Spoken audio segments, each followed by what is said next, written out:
here's one of the biggest problems that I see for people who sell high ticket. Okay, that's the main problem that I see for people who sell high ticket is the message and the approach that they take isn't aligned with the type of buyer they're trying to bring in.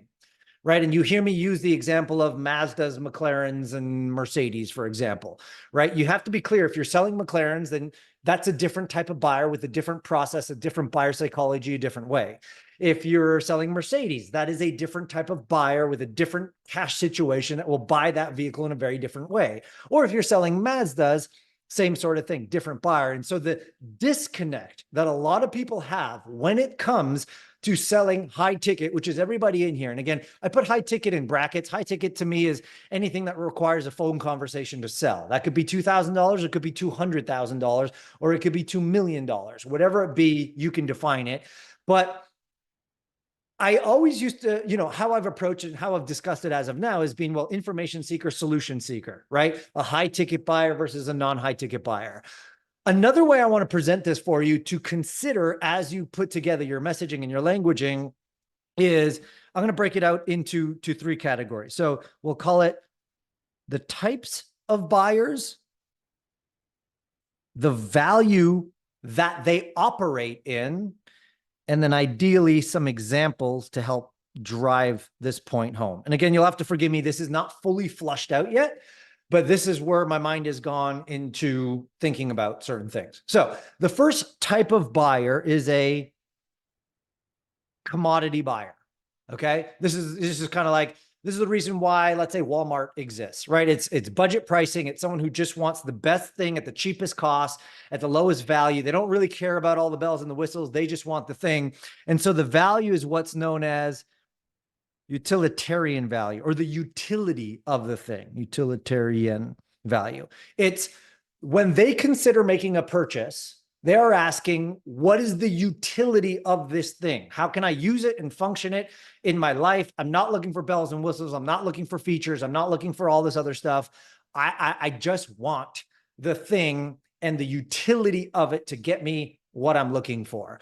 And so again, the type of buyer is a commodity buyer. The value that they put value in is the utility of the thing. An example of this, just let's say in the car scene, and we'll try to use different examples, is like Honda, right? Honda is a great example of a great car that's got everything you need. It's designed to meet all the utility. In fact, it's known as a car that the body will most likely break down before the engine does. And so for a lot of people, that's all they want. Let's move forward. Right? So that's one type of buyer.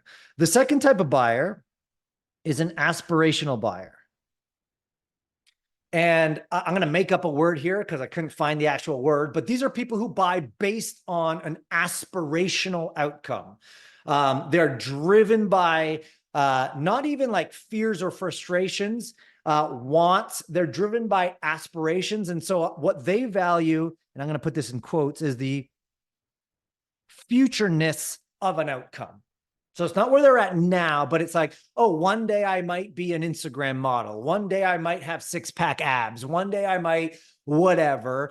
And so they're driven, or where they put the value. And again, when I use the word value, we're understanding what they value. And as a result, we, as the people who sell the things, it's where we have to put all of our messaging around, because our messaging has to correspond with the value desire of our prospect. So the aspirational buyer is looking at like futureness, right? A great example of this in, let's say, the fashion, quote unquote, luxury industry is the company Coach, right? So Coach is not quite luxury. It's not quite utility. It's in between. It's for the person who says, I wish I could own a Chanel, an LV, or something like that, but there's no way in hell I'm going to spend $10,000 on a Birkin bag with Hermes, but I will spend $300, $400, $500 on a Coach purse, right? It's aspirational. They make the purchase because they want to be somewhere, but they're not quite there yet. And it's almost like a stepping stone to get there, right? Then we have, again, I'm going to use this word, causal. I know that says casual. I got to figure out the best way to spell causal, but causal buyers. And causal buyers value the psychological value.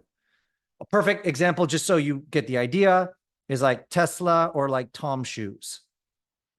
right? So these people buy because they think in what I am buying, I am contributing towards a greater good cause, right? So the Tesla buyer buys a Tesla for various reasons, but it's the psychological value of I'm doing good. We are putting an end to carbon. We're putting an end to gas-powered vehicles, blah, blah, blah, blah, blah. If you watch Elon in the early days of selling Tesla, that was his message all along. It's let's put an end to destroying the earth, right? Tom shoes, what was the example? You buy a pair of Tom shoes, we give a pair of Tom shoes to someone who's in need.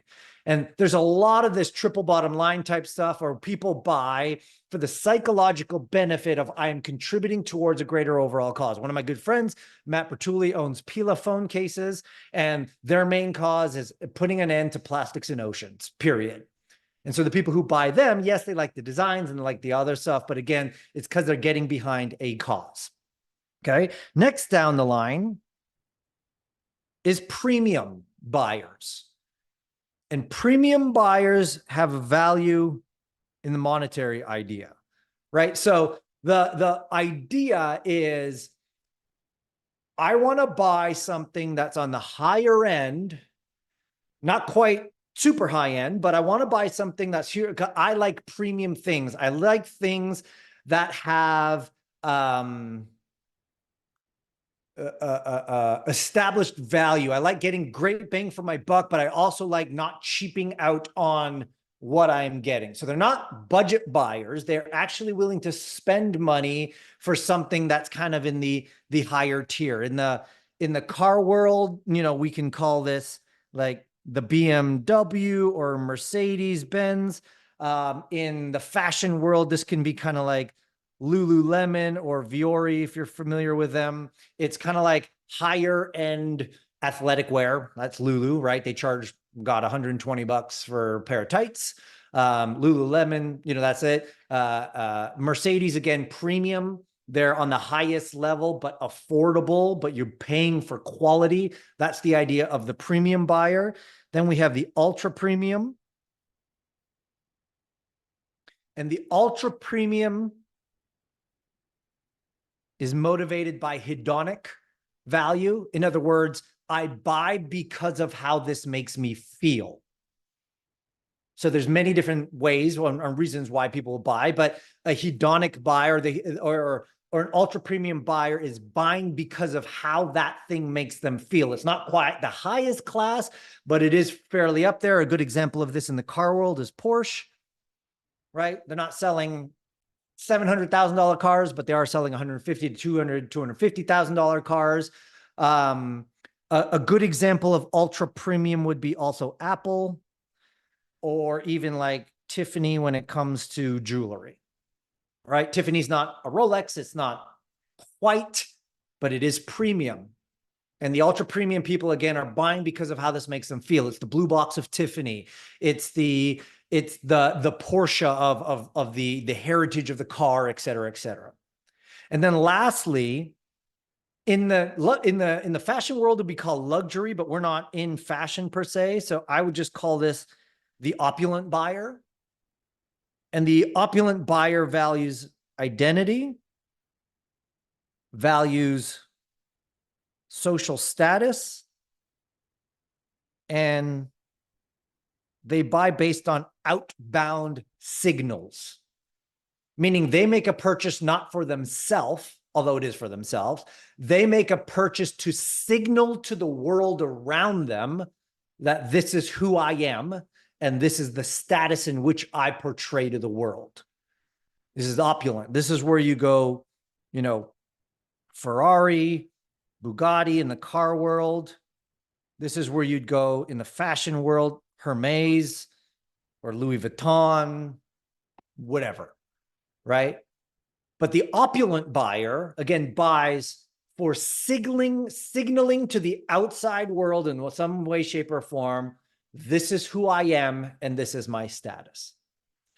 Now, I bring this up for no other reason than for us to understand that the greatest, not the greatest, I'm turning into a marketer here. Let me take a step back. That one of the most important things to consider in marketing is to ensure that you understand the value of your ideal prospect and you communicate on the same lines of that value. In other words, there's a congruence in your messaging to your value, because where most businesses and most marketing falls apart is, let's say, in the example that I used to use, the Mazda, Mercedes, McLaren, is you're trying to sell an opulent product because that's how you're positioned to the marketplace, but you're selling with utilitarian value. And you're saying, well, my product is better than everyone else because look at all the things you get. The opulent buyer doesn't give a damn all the things that they get. So the biggest problems that most people get when they market is a mismatch in who their customer is or who their ideal prospect is, the value that that prospect values, and your messaging not being in line with the value. So it's not to say that one is better than the other. It's just to say for everybody on this call, number one, identify the type of buyer you're going after. Are they a commodity buyer? Are they aspirational?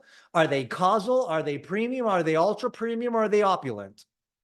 And there's no right answer. It's just which one is yours?